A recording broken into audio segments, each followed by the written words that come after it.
Happy Thursday. It's the 40th day of the 365-day manifesting experiment. I'm still waiting to announce what I've manifested. I haven't really I haven't really asked for anything in particular, but I've already asked for things in the past. So I think everything's in motion. Early on in this process, it was the comment or something I read, something that came to me was about stop trying and just let things go and have fun in the meantime. And I think I've been doing that, besides working on my project that is annoying, but I'm accomplishing stuff and I'm so near the end. Like I thought I would be done tomorrow. I'm kind of going to be done tomorrow. I'll bring my computer back on Monday or Tuesday and say, thank you. It's been real. That's it. It's been real. It reminds me of how disconnected people are from each other. That actually makes me sad. I mean, I can't say that I'm always connected because I'm not. I'm a lazy, lazy, lazy ass. I really am. Um, Me reaching out to people and really making connections is not a regular occurrence for me. Um, and I don't feel bad about it. I feel guilty at times because the people who I don't reach out to will be like, "Why haven't you called? I can't believe you've been in town all this time and you didn't call."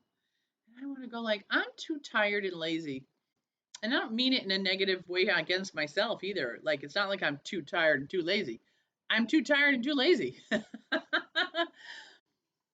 don't like to do things because I'm supposed to.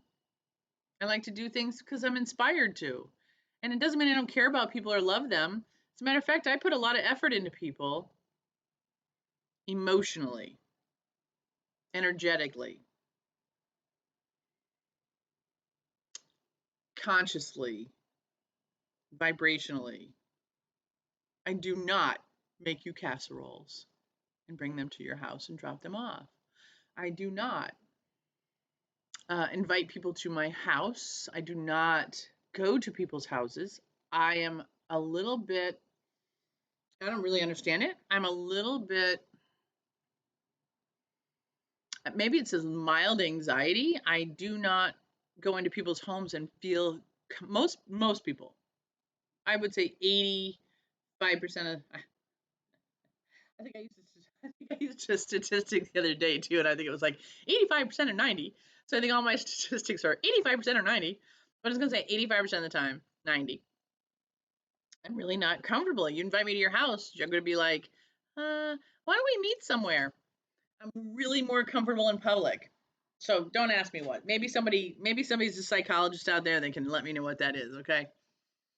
But I also don't have people in my house very much. Not now, it's my apartment. But even when I had the house, I did not have. I had a huge table. I had a huge living room, a huge house, and it was meant to be like a very social place.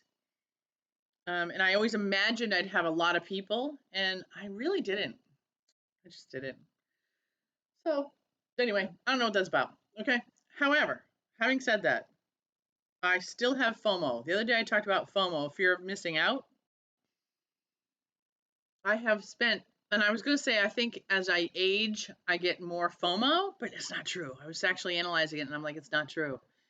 I've had FOMO since I can remember, at least from teenage years on, that I'm missing out on something. Like I would be like one of the last people to leave a party because I didn't want to miss like the big thing that was going to happen that everybody's going to talk about the next day, or miss being part of the energetic joy that you experience when you're part of something. I like being part of things um,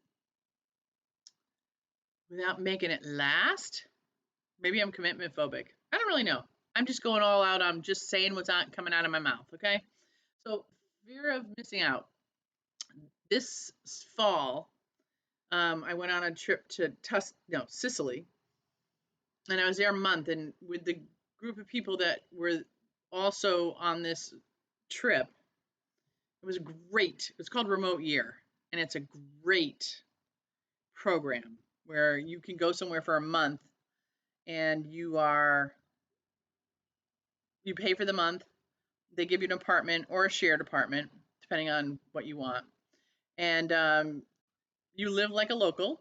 But there's other people from other places around the world with you. A lot of Americans, but others.